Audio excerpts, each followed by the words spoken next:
is Hiroki Matsuyuchi, and you are listening to Tsunami, a showcase of a single content creator in Japan and their content.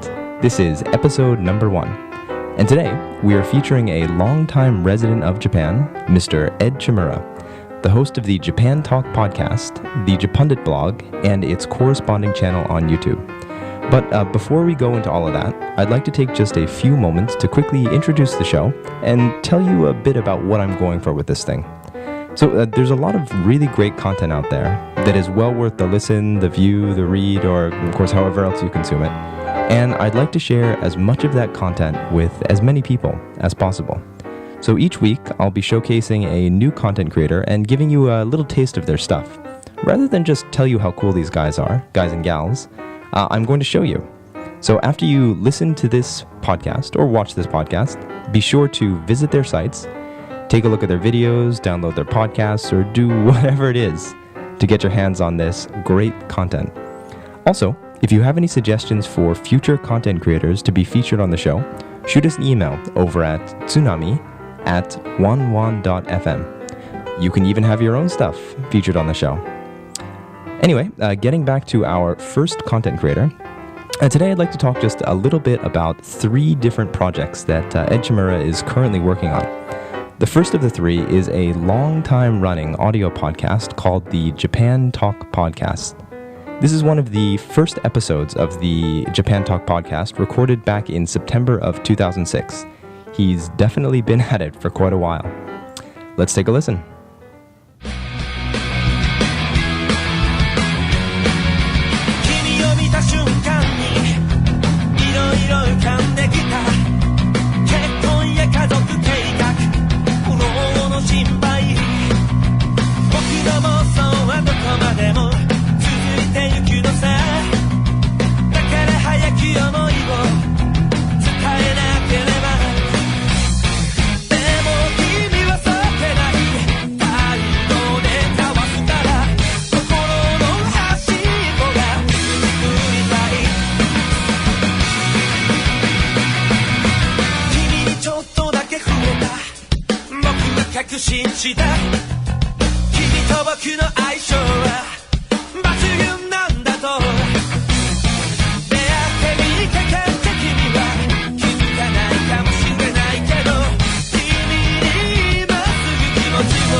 Out of Himeji, Japan, a group with a very Japanese name, Smile Ranger, singing a song with a very Japanese title, Love Love Revolution 2006.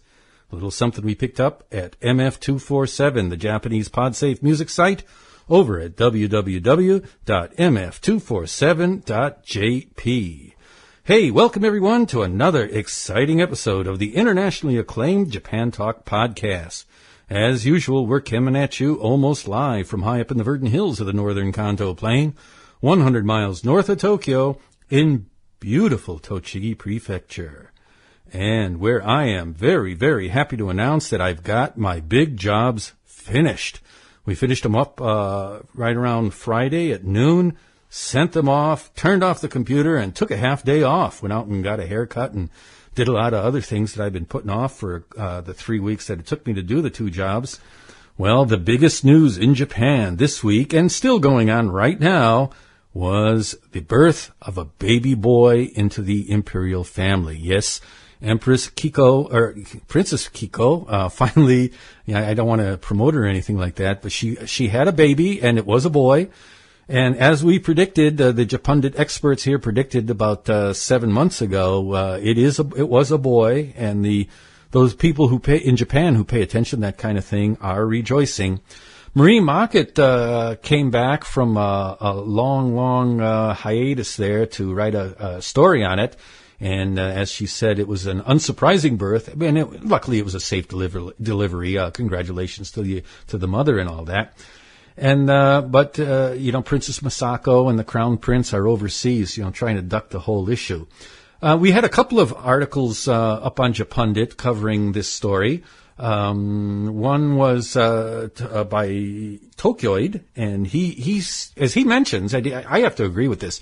He says that this is one of the last vestiges of the Meiji era, where they have to produce a son and all this kind of thing, and this whole imperial family or the veneration of the imperial family thing. Most of that is Meiji and early Showa inventions. A lot of these so-called ancient rituals that we see the emperor performing actually were invented during the 1920s as Japan came out of isolation and was trying to make its place in the world, and there were different powers vying for to take control of the government, and one of them was the Imperial Household Agency. And one of the cards that they played at that time in order to take power of the country was to claim that the emperor was a god, and by going against the imperial will, you were going against the gods, which is, a pretty powerful argument if you think about it. Then we also had a story by Ampontan, and he had comments about the media comparisons between European and Japanese royalty and the problems caused by translation of certain Japanese terms into English. This is something that has happened many times in the past. They say even like this word that they use in Shinto, kami. And when somebody dies, they become a kami. And a lot of people will say, well, that means the person became a god, or that the emperor is a kami, and they'll say that the emperor is a god. Well, kami and god aren't really, one-to-one translations. The concept of kami is a little bit different from god. I don't want to go into it here. It's not the place to try to go into it on a podcast. But come on over to Japundit and take a look at Ampontan's story there, and I think you'll be edified and educated and informed. And then I got into the act because of I wrote an article about the cost of the growing branch of the imperial family headed by Prince Akishino. And this little kid that was born just a couple of days ago, from the day he was born, he's getting a salary already, and he gets around 3 million yen a year, which is around $30,000. And he has 2 elder sisters, and they get 3 million yen apiece.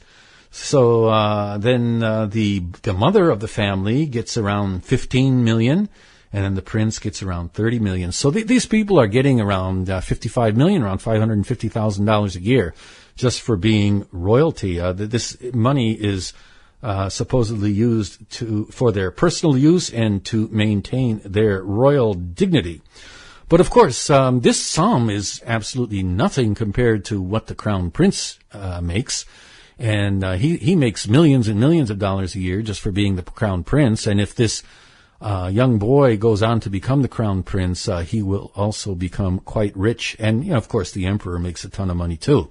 So, I started thinking, I wanted to say this on Japundit, but I chickened out with all the spirit of privatization in going on in Japan. Why don't they privatize the royal family while they're at it?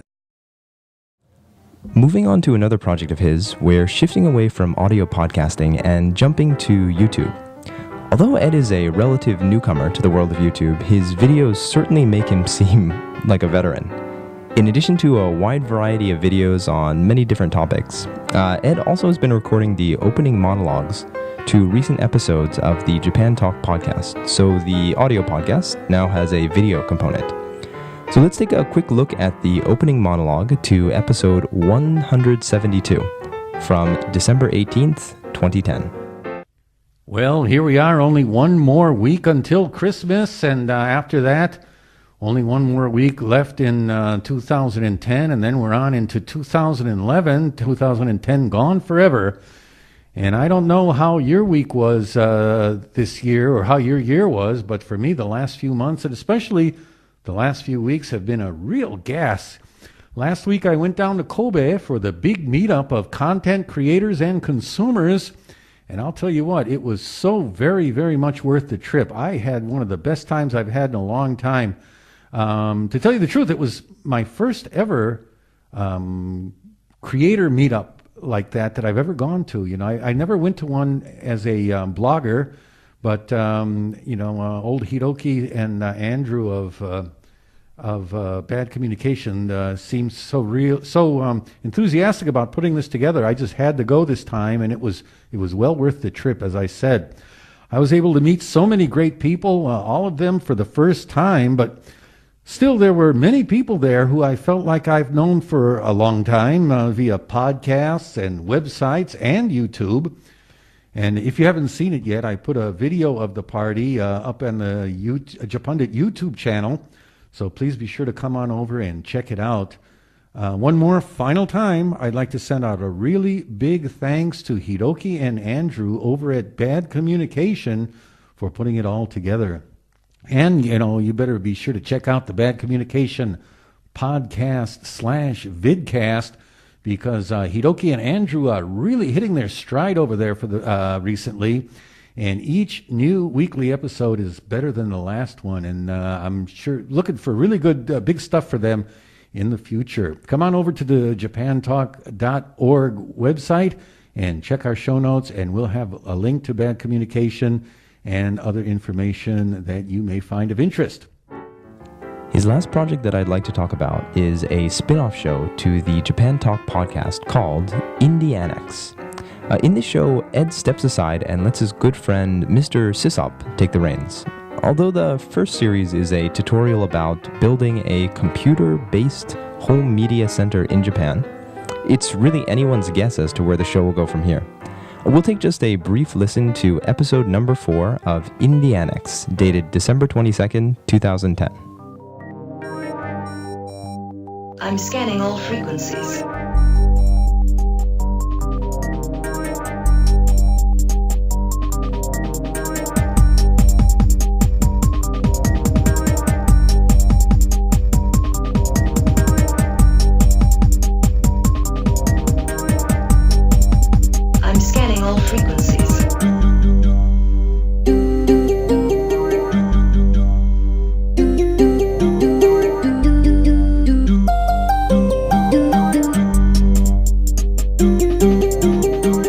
Coming at you almost live, straight from the Japundit Media Complex, nestled high up in the cold, dark hills of the northern Kanto Plain, 100 miles north of Tokyo, in beautiful Tochigi Prefecture, Japan.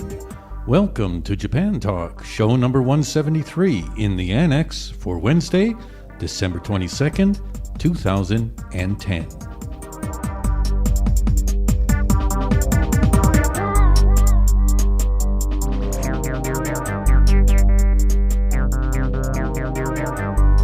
Welcome to Japan Talk in the Annex. This is part 4 of an 8-part series telling you about constructing a home media center.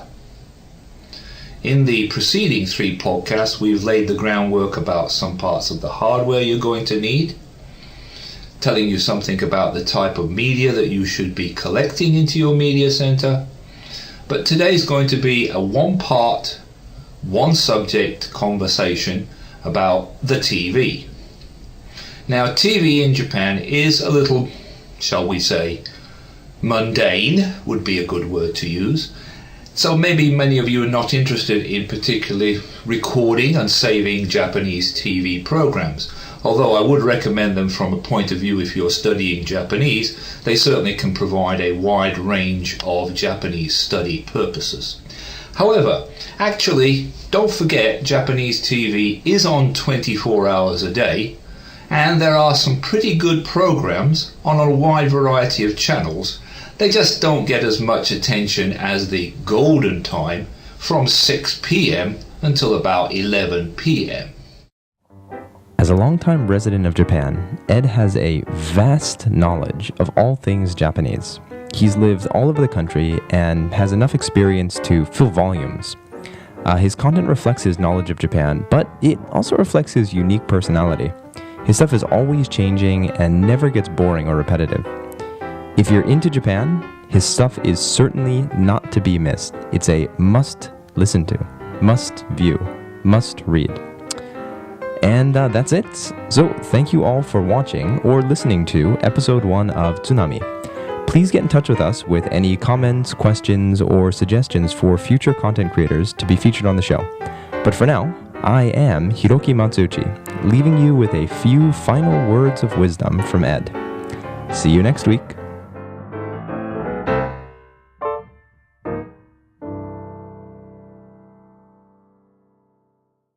Hi. You know what I've been thinking about a lot recently? Coffee enemas.